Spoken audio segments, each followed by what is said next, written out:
Hello friends, good evening and welcome to Bank Nifty and BankX analysis for 29th of July. Market में एक pretty scenario है, मस्त एक momentum देखने के लिए मिला, फिर गैप डाउन देखने के लिए मिला, फिर मार्केट बढ़ गया।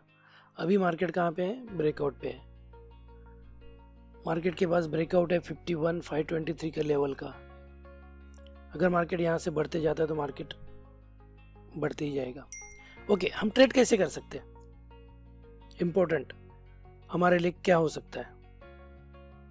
हम लेवल जो मैंने मार्क किया है 51,523 का मार्केट के पास एक रेजिस्टेंस है, 58 का एक सपोर्ट है, फर्स्ट सपोर्ट है, और फिर है मार्केट के पास सपोर्ट 5449 का। अगर मार्केट गैप अप होता है, फॉर एग्जांपल यहाँ से 200 पॉइंट मार्केट गैप अप होता है, मार्केट कितना भी गैप अप हो, अगर मार्केट में रिजेक्शन आता है तो एक सेल का ट्रेड यहाँ पे बनाइए, जो इसका वाला ब्रेकआउट पॉइंट रहेगा वो तुम्हारा रहेगा स्टॉप लॉस।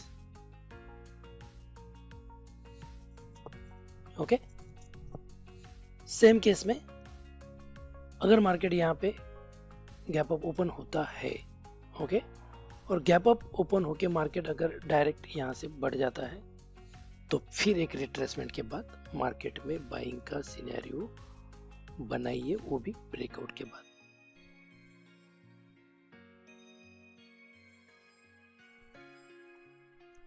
सेल का सिनेरियो बन सकता है, वो थोड़ा सा रिस्क है, रिस्क थोड़ा सा कैलकुलेट करके अगर एक प्राइस एक्शन देख के वहां पे सेल का सिनेरियो बना सकते हैं, बट केयरफुल ट्रेड करना जरूरी है, क्योंकि मार्केट अगर ऊपर बढ़ता है, कितना बढ़ेगा पता नहीं है, ब्रेकआउट करते चला जाएगा मार्केट।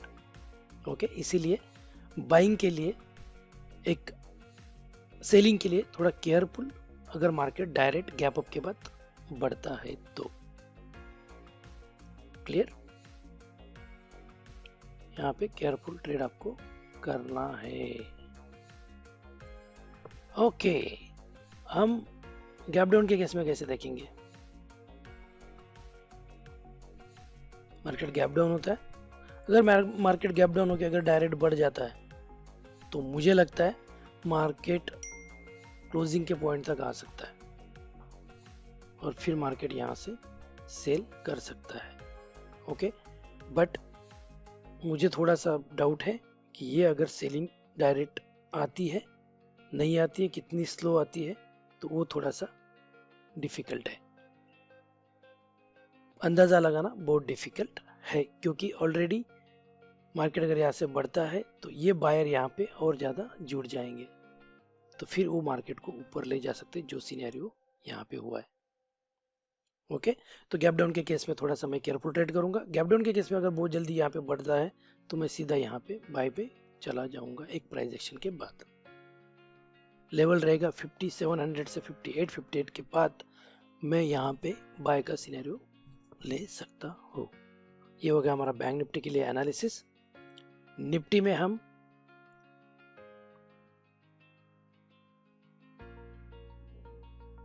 निफ्टी में मार्केट ब्रेकआउट पे है।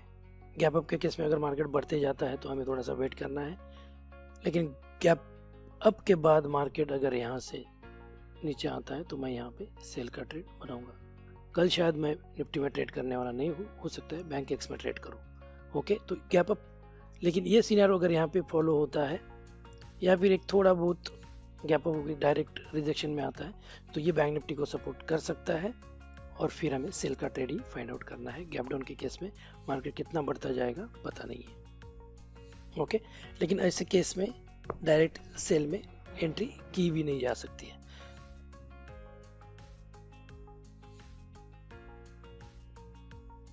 बैंक एक्स की बात करते हैं। बैंक एक्स में बैंक निफ्टी के साथ हम ट्रेड करने वाले हैं। एक रेजिस्टेंस सपोर्ट देख के मार्केट में बाय या सेल का ट्रेड बन सकता है। हो सकता है ज्यादा गैप अप हो तो यहाँ पे मार्केट बाइंग में भी जा सकता है। ओके, तो 58,450 एक इम्पोर्टेंट लेवल मार्केट के पास है। अगर ये मार्केट ब्रेक डाउन करता है तो मार्केट के पास बहुत ज्यादा बायर है टारगेट करने के लिए। यह है हमारा कल का analysis for bank Nifty and bank x.